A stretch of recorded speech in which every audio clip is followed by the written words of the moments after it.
All right, so today we're going to look at two of the most common problems that you might experience once you start writing that first script, which is right around the corner. Um, Now, these are things that we've talked about before, and they're aspects of it. But I want to address some specific issues in there that if you can then avoid those pitfalls, they're going to help you out. Okay? So the first one we're going to talk about today are problems with dialogue. Because obviously that's the backbone of script writing, right? Everything's in dialogue. Um, okay, a couple different problems. First one, narration. Okay, narration. A lot of writers, the first time they start trying to write something in a dramatic form, they use a narrator in there, and a narrator talks to the audience.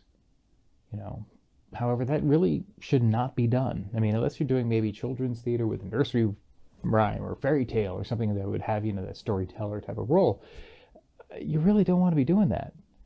Okay, it's hacky, and it's a heck of a lot more interesting to be shown the story than to be told the story. Just have your characters do it, live it. Okay?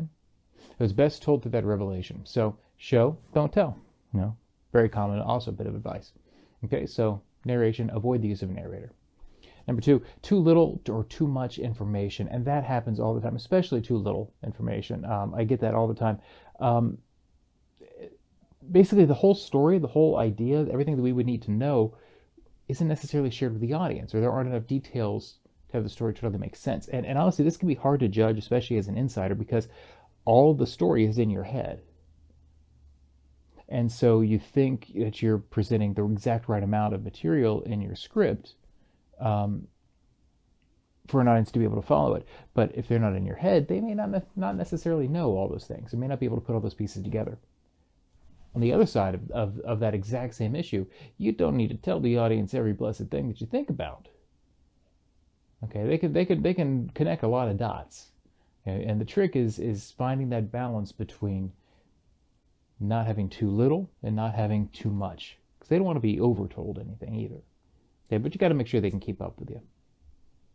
Okay, number three, and I see this one all the time as well, and that is recycled lines. That is new writers throwing in lines from movies and TV shows or whatever. I know. The first terrible things I wrote years and years and years ago, I would like throw in references to things like Monty Python, or throw in references to movies that I had seen, or things like that. Not because the idea couldn't stand on its own, but I just wasn't comfortable in how to express it yet. Okay? And so that's something to be thinking about. Don't fall into the trap. Okay, use your own words, because that's what's going to make it yours. All right, and then the last one, number four, and that's too little dialogue.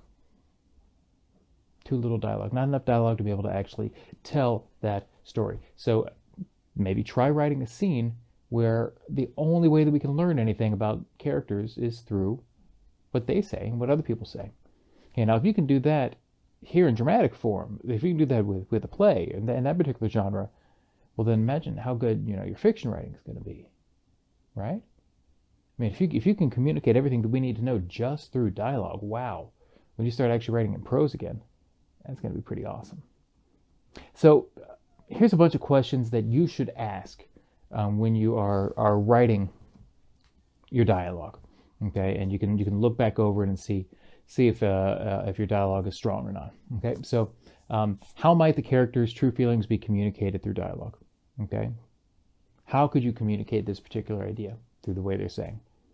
When you go back and look through stuff, what dialogue can be cut without damaging the story?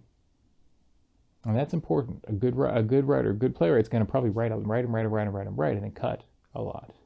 Right? That's just something that happens. Are there any narrative clues that you've accidentally left out? You think you've got that whole story across? Well, maybe not necessarily. Double check. Figure out what your favorite piece of dialogue is. What's your favorite line, and why? Why is it your favorite line? Is it because it's very clever, or is it because of something it reveals? Look at all the dialogue and make sure that what you're saying is true to the character.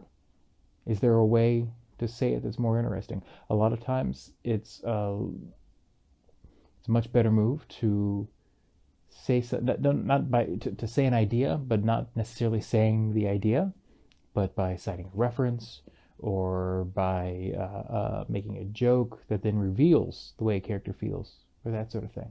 So be thinking about that. Is there a way that you can say that's truer to the character or more interesting? How does each character feel about the other characters?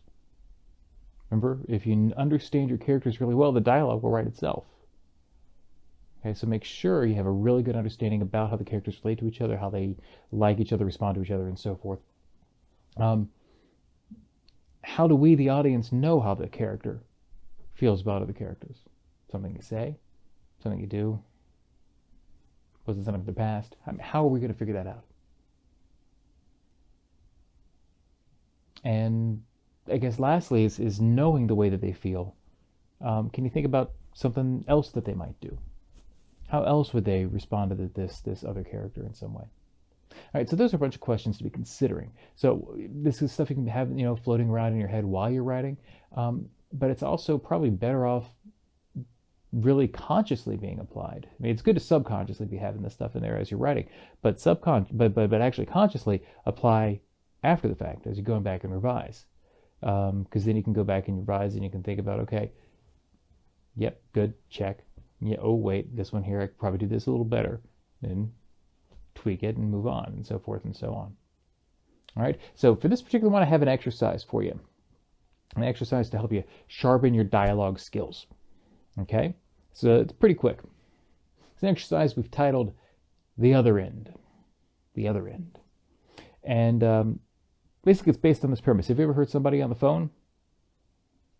You're only hearing half of the conversation, right? You can kind of imagine maybe what the other half of the conversation was like. All right, so your task here would be to then observe phone conversation taking place. But try to write down both sides of that conversation.